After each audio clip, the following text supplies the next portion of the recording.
Oke? Supaya ketika saudara berada di tempat ini dan saudara pasti keluar, betul? Saya 6 tahun cuman waktu itu masih pembunuhan, dan bukan saja di situ, sebelumnya saya rampok, menodong, jambret. Saya ada di kantor polisi dan ada di Cipinang, ada di Salemba. Tetapi karena kasih Tuhan, saya ada sekarang bersama saudara. Walaupun saudara ada satu waktu, saudara akan bersama kita untuk melayani Tuhan. Oke? Setuju? Pas kiri kanan dong dan Yesus baik. Semua udah makan tadi? Kamu saya datang. Oh, makan nasi cadong. Makan nasi cadong ditambah dengan doa, jadi nasi padang. Oke? Saudara makan nasi cadong, saya juga pernah makan nasi cadong. Tapi muka baru-baru lupa, kita makan saja. Saudara juga cantik-cantik loh di belakang. Tidak ada sedikit kekurangan yang Tuhan berikan buat saudara. Oke?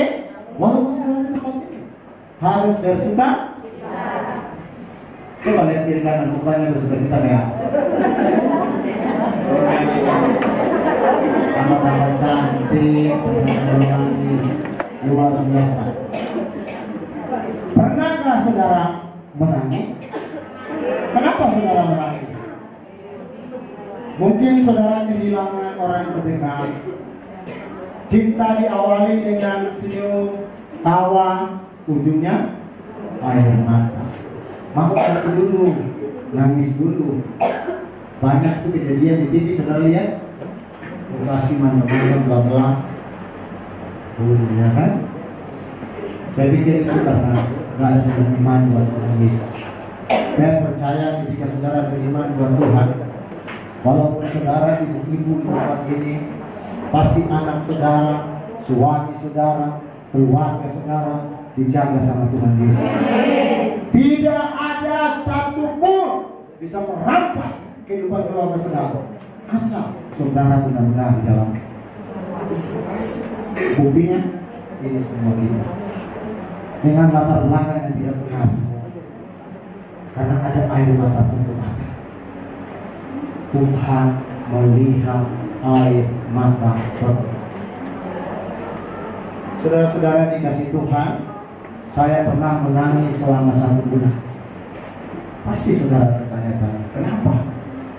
Dan itu sangat sakit, sangat menghina saya, sangat terpukul. Saudara, saya mau dibunuh sama orang, dituduh provokator. Waktu masih Ambon, masih bersuara. Kejadian itu ada orang tua saya, ayah saya seorang pendeta. Ketika mereka menyerang saya, bukan si imam, orang lain. Mereka datang 15 orang satu meja itu. Waktu itu saya sudah melayani Tuhan, tapi saya masih bersaksi. Saya suka pimpin puji-pujian ke semua hampir berbicara. Waktu itu kita mau latihan di Peni, masuk kantor Tiberias di Peni. Saya tinggalkan latihan. Sekelompok orang Ambon mereka datang, karena waktu itu saya dikasih tempat 3 lantai jaga kos-kosan. Terus saudara saya ada jaga rumah tambak lagi, jalan tambak sampai ke Bukit Manua, ada jaga rumah keluarga kita masa pulang. Di situ kalau siang orang banyak. Dulu kita nagi-nagi, mabuk-mabuk, disku-disku, narkoba, tapi tetap melayani Tuhan. Ya. Saya pernah ngomong sama pendeta, saya bilang saya belum tahu apa itu bersepuluh sama Tuhan. Tetapi hasil dari payah saya selalu saya taruh ke pelayanan. Karena saya tahu pelayanan ini tidak perlu minta-mintain orang. Karena saya tahu Bapa di surga akan mencukupi, menyediakan semua kebutuhan pelayanan kita. Buktinya kita itu. Kita bulan depan kita akan ke Jawa Tengah. Kita ke LP Semarang, LP Wanita ada, kita ke sana. LP Narkoba di sana. Kita ke Solo 2 hari di Solo, pagi siang pelayanan. Nanti tanggal 9 kita istirahat, tanggal 10-11 kita ada di Jogja. Kita semua melayani. Kita bawa umat-umat Tuhan ini yang rusak-rusak, yang hidupnya nggak benar melalui Tuhan. melalui kesaksian, melalui pujian lah, mereka bisa ada air mata pertobatan. Mereka mencari Tuhan, mereka mau bertobat buat Tuhan. Oke? Apa gunanya kita punya harta banyak tetapi hidup kita melayang? Saudara harus bersyukur saudara ada di tempat ini. Walaupun tadi saya masuk, saya berjumpa dengan saudara kita, saya tanya, kamu kapan pulang? Dia bilang, pilih saya di mana? Saya bilang, ada maksud Tuhan, supaya ketika dia keluar, dia menjadi saksi yang luar biasa. Saya terharu dengan puji yang tadi di sini. Ada punya harapan. Saudara tidak bisa berjalan tanpa Tuhan. Tuhan selalu memulihkan saudara. Tuhan tidak melihat harta saudara. Hal kerajaan surga tidak bisa dibeli pakai uang. Hanya hati iman saudara buat Tuhan. Kalau saudara mau sungguh-sungguh, pasti saudara diberkati. Saya tidak pusing mau kemana-mana. Saya tetap melayani di penjara. Saya tidak melakukan ini buat orang, tetapi saya mau banyak jiwa datang buat Tuhan, supaya neraka itu kosong, surga penuh dengan jiwa-jiwa yang baik. Tepuk tangan buat Tuhan. Saudara udah pernah nonton CD Surga dan Neraka? Nanti Bu Max ini, salah satu produser ya. Ya, siap. Tepuk tangan. Saudara harus nonton itu. Bagaimana cerita di situ seorang hamba Tuhan kayaknya bukan main. Saudara bayangkan aja, punya jemaat di Korea 5.000 orang, tetapi karena kesombongan Tuhan izinkan dia melihat surga dan neraka. Jadi Tuhan tidak membutuh uang kita, Tuhan butuh hati saudara, iman saudara. Ketika saudara percaya pada Tuhan, apapun masalah saudara, apapun pergumulan saudara, hukuman nanti nomor 2. Yang penting saudara diselamatkan Tuhan. Orang dunia bilang ada pintu masuk, ada pintu keluar. Saya 6 tahun cukup lama di hukuman waktu pas menunggu. Jamret 10 bulan, ada 3 kali 4 kali masuk penjara. Di kantor polisi sering kali. Badan dulu dengan takut. Tetapi sekarang, walaupun saya tidak bayar, tidak dapat upah apa-apa ketika melayani saudara, saya percaya upah saya di surga dan apa yang saya dapat di dunia. Orang boleh melihat kita apa aja, tetapi lihat pengorbanan waktu mereka. Mereka siapkan waktu mereka, tenaga mereka untuk melayani saudara. Tuhan tidak sia-sia. Bisnismen banyak yang lain-lain. Calon hamba Tuhan dari Samarinda tadi berbeda ya, dari pengeraya. Saya telepon, saya suka ketika saya sampaikan firman Tuhan, saudara juga diselamatkan oleh tubuh dan darah Yesus. Beliau upah berdoa ini dari puncak. Saya telepon jam 8, mereka sudah jalan. Bukan buat kita, bukan untuk saudara, tapi untuk Tuhan. Pasti Tuhan akan menjadi, dan Tuhan akan memberi apa yang punya Tuhan untuk saudara-saudara yang setia melayani Tuhan. Berikan tepuk tangan buat Tuhan. Saudara-saudaraku, kita buka di kitab Esra, kita di perjanjian lama ini. Di sini mencerita tentang masa perbudakan orang Israel, masih zaman Raja Esra, Raja Kores. Mereka diizinkan pulang ke Israel untuk membangun rumah Tuhan. Esra 10 ayat 1 sampai 5.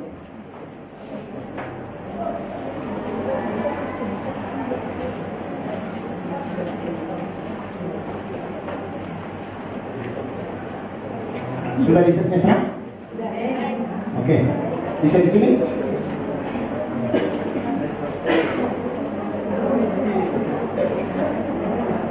Dengan perikop tindakan Esra terhadap perkawinan campuran.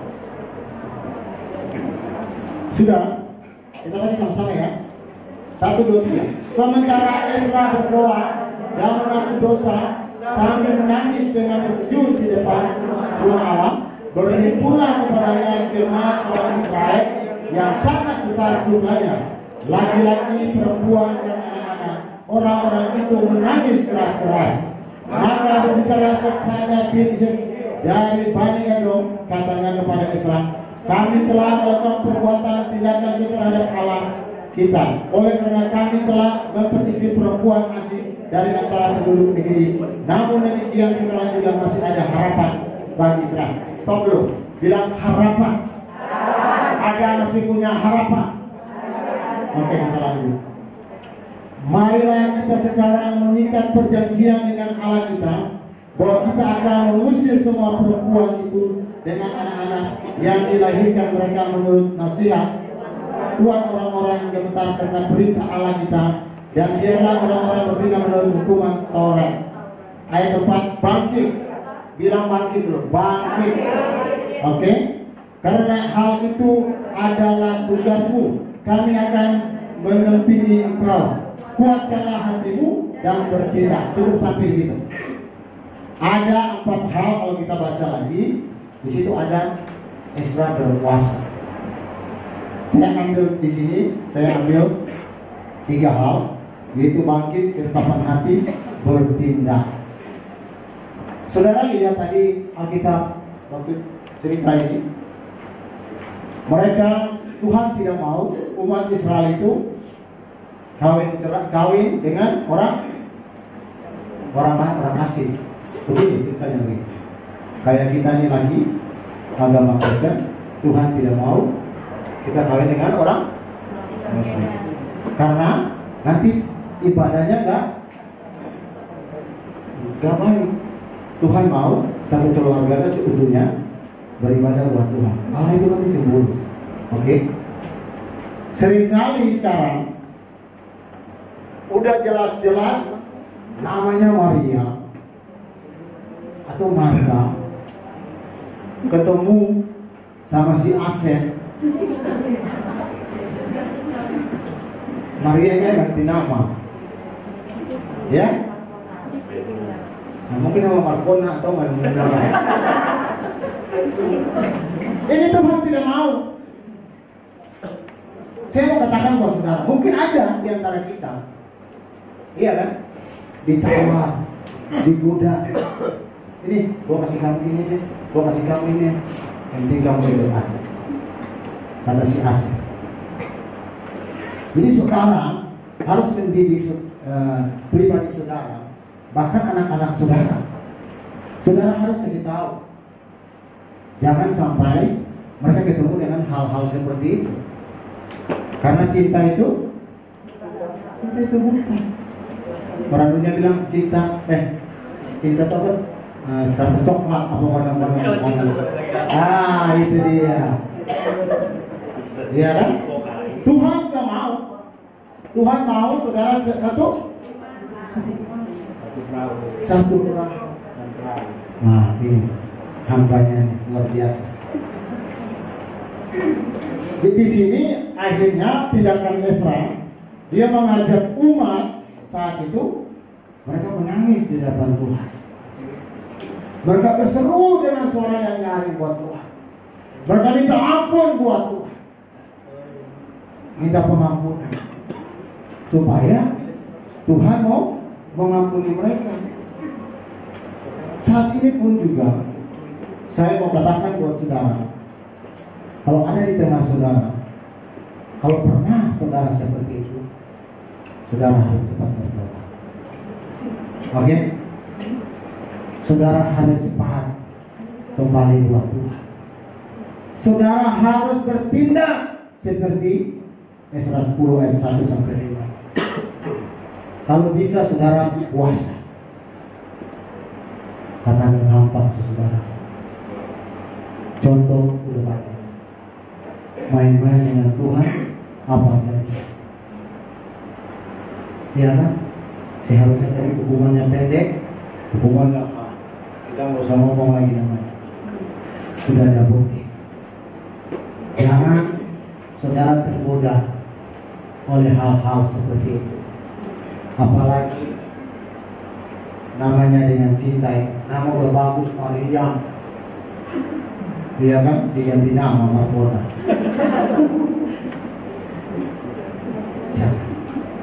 Tuhan Yesus mengasihi saudara. Tuhan Yesus tahu panjang perjalanan hidup saudara. Dia tidak mau saudara meninggalkan dia. Tapi seringkali karena uang, karena harta, karena apalagi yang karena jabatan. Satu hal yang kita tidak bisa lupakan karena nafsu. Oke? Seringkali karena nafsu kita menjual Kristus. Sedih saudara. Jadi saudara harus melakukan apa yang Tuhan mau. Saudara harus berjalan bersama Kristus. Saudara gak usah takut di tempat ini. Saya mau bilang saudara gak usah takut. Kenapa? Karena ketika Yesus naik ke surga, saudara diberikan ada satu kuasa untuk bersama saudara, yaitu Roh Kudus. Oke? Pernahkah kalau saudara mau melakukan sesuatu hal, terus ada di hati atau di pikiran, jangan ada kan? Pasti itu Roh Kudus yang selalu bersama saudara dan saya dalam meniti hidup ini. Jadi saudara gak usah gak usah khawatir, kata firman Tuhan. Jangan kamu khawatir. Tapi kita seringkali kita yang khawatir. Karena Tuhan sudah jelas-jelas kasih tahu kita jangan kita khawatir. Saudara-saudaraku yang dikasih Tuhan, kehidupan kita kalau kita mau benar-benar bersama Tuhan, Tuhan juga akan benar-benar bersama kita. Ini cantik-cantik di sini, ibu-ibu manis-manis, iya kan? Harus benar-benar bertobat. Semua orang punya masa lalu, dan masa lalu itu tidak bisa lagi datang, oke? Tetapi masa depan itu yang harus datang, dan kita ke depan menghadapi masa depan, oke? Dan saudara harus berjalan bersama Kristus. Saudara harus minta kekuatan dari Tuhan. Saudara jangan malu-malu. Kalau dengan hal-hal duniawi, saudara berani melangkah, iya kan? Melakukan hal-hal yang tidak benar, kita berani melakukan. Tapi kadang-kadang kita sama Tuhan kita jadi takut. Sebenarnya salah saudaraku. Saudara harus lebih berani menghadap kepada Tuhan supaya Yesus juga lakukan hal itu. Harusnya benar. Saudara punya iman, tapi kalau saudara nggak action buat Tuhan, bagaimana Tuhan mau action buat saudara? Oke? Jadi hari ini ketika saudara mendengarkan firman Tuhan, saudara pulang, saudara praktekkan itu di kehidupan saudara di tempat ini. Saudara harus katakan, umpama namanya si Selfie, katakan buat diri saudara, kamu sekarang gak usah khawatir lagi, karena Yesus ada bersama Selfie. Saya sering kali begitu. Di depan kaca saya bilang, ayo, adik, kamu harus mau. Kehidupan kayak kita, saudaraku, yang pernah latar belakang kebenar, banyak tantangan, banyak godaan. Tidak gampang ikut Tuhan. Tetapi kalau kita mau komitmen dengan Tuhan, Tuhan pasti juga komitmen dengan kita. Ketika kita berani melangkah mencari Tuhan, Tuhan akan respon dengan 2 langkah untuk datang kepada saudara dan saya. Tepuk tangan buat Tuhan Yesus.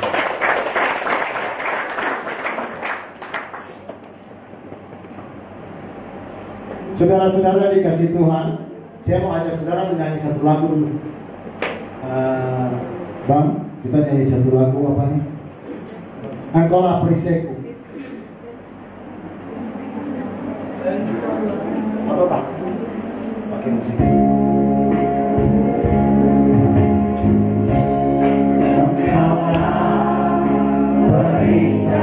Saat badai hidup,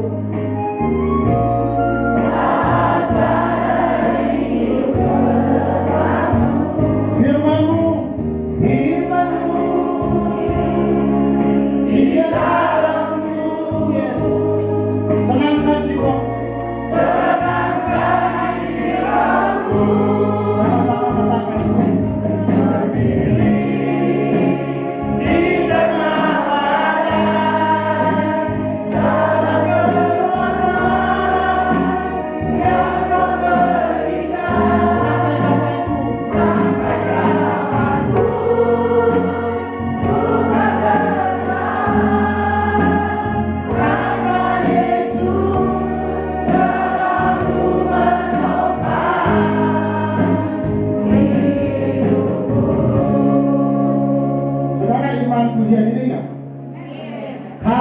saudara ditompang oleh orang lain, saudara pasti jatuh. Oke? Sehebat-hebat saudara, sekaya-kaya saudara, uang saudara habis. Oke? Tetapi ketika saudara ditompang oleh tangan Tuhan, saudara tidak akan pernah jatuh. Tepuk tangan. Saya masih contoh begini. Ini kita, ini tangan Tuhan. Dia selalu pegang di kehidupan kita. Oke? Apapun yang kita lakukan, apapun yang kita kerjakan, walaupun itu ada dikit-dikit yang melanggar kasih Tuhan, tapi kasih Tuhan itu tidak pernah berlalu dari kehidupan saudara dan saya. Saya mau kesaksian sedikit buat saudara. Banyak hal yang saya lakukan melanggar dengan perintah Tuhan, tetapi pembelaan Tuhan itu selalu nyata dalam hidup saya. Saya katakan ke saudara. Contoh istri saya. Waktu saya kenal istri saya udah gak pakai narkoba. Ketika saya dipertemukan, saya nggak tahu apa maksudnya. Karena saudara dan saya berharga di mata satu orang itu berharga di mata Tuhan. Ketika saya berjumpa pemakai berat, saya kaget. Pemakai berat, pakai sabun, apalagi itu yang apa namanya, opium. 3 hari kalau nggak pakai, saya di kamar kalau tidur nggak boleh ketemu badan sama kesakitan dia. Saya tidak suruh dia berhenti, malah saya rela diri saya pakai lagi, saya beli, saya pakai, saya minta, saya pakai sama-sama. Saya nggak mau kalau istri saya pergi pakai di luar atau pakai di kampung Ambon waktu itu.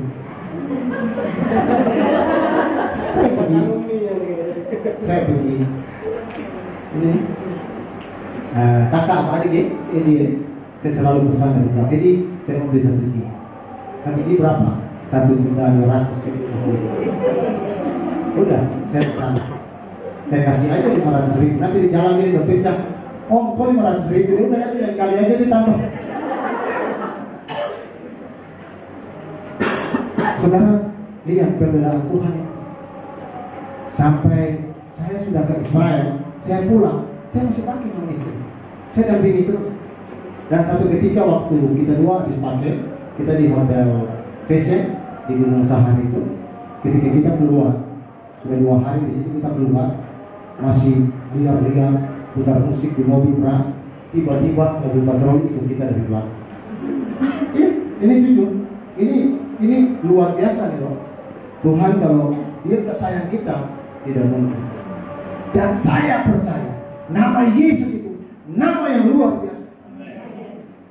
Setiap kejadian demi kejadian, ketika saya renungkan lagi hidup saya selalu sebut nama Yesus itu. Saya waktu mau dibunuh, saya nonton dalam P3 waktu di Johor itu, mau yang dikejar mau dibunuh. Ini apa saya saudaraku? Gak ada sebelah. Apa yang saya bilang? Yesus saya nggak mau mati. Yesus saya nggak mau mati. Buktinya saya nggak mati sampai sekarang. Ketika saya mau tembak di Sunda, kejadian saya keluar dari diskotik Leopatra, di mana-mana orang, kita bacok orang. Itu pun seperti itu. Tembakan di mana-mana di mobil. Saya bilang, Tuhan ini saya nggak mau mati, Tuhan ini nggak mau mati. Pelar itu bisa pindah, Tuhan kasih pindah. Tadi saya lihat tulis begini, Tuhan Yesus kasih pindah. Nama Yesus itu luar biasa. Coba kalau sebut nama Anton. Nama Yesus, nama yang segala nama, oke? Tepuk tangan buat Tuhan. Orang sakit disembuhkan, orang lumpuh berjalan, orang tuli dengar, orang buta melihat. Tuhan Yesus, oke? Jadi saudara mau lagu apa lagi di sini? Mau andalkan kekuatan saudara? Mau andalkan Elsa Sarif tadi? Itu hal yang kedua. Andalkan Tuhan Yesus dalam hidup saudara. Bapak duit, ya kan? Elsa Sarif kalau datang ke sini berapa duit dibayar? Ya kan? Kalau Tuhan Yesus, Semua air mata bertebatan. Nanti kalau menangis buat aset, waduh, ya kan bisa temboknya habis dicakar. Kadang-kadang aset tuh bro. Jangan. Sekarang lakukan buat Tuhan, oke? Saudara harus bisa. Saudara harus tinggalkan kehidupan saudara yang waktu. Saudara jangan pernah salahkan diri saudara bahwa saudara pernah di sini. Saya bangga pernah saya jadi narapidana karena saya tahu Tuhan Yesus itu luar biasa buat saya.